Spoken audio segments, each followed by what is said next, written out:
So this is a really interesting place for me to make a video where someone who does not necessarily subscribe to Christian faith or doctrine is much more informed on scripture and the Bible than I am, and is much more aware of their philosophical ability to wrestle with questions logically.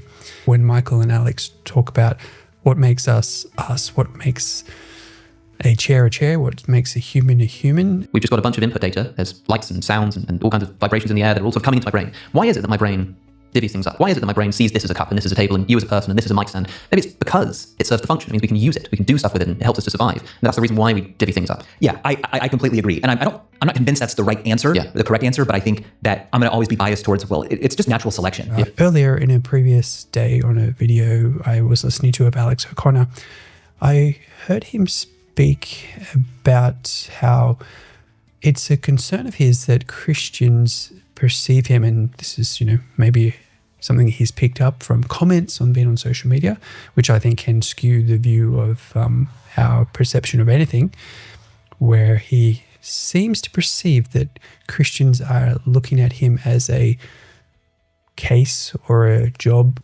And as I say it, I don't realize maybe the significance or the depth of how important this is. Somehow when people are viewed as a utility or a project or a task inside of some forms of Christianity, the whole meaning is lost. And when you look at the freedom that we have in Jesus, that's actually a very clear possibility that you can actually push people away by your life, by your words. So let's not treat people as a project or a efficiency-driven task inside of a Christian mold or with spiritual vocabulary. What is transactional? What is something that is just repeating a meaningless set of words that make people feel like a project compared to, and I have picked up just a few examples of this where you see where Alex is talking to another Christian where he connects with them.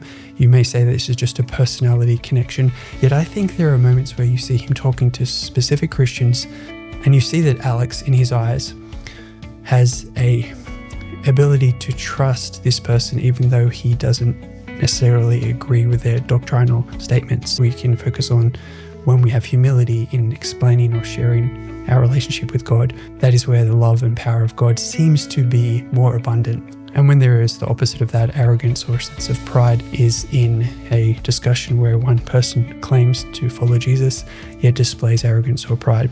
And I think it's actually pushing people away from faith.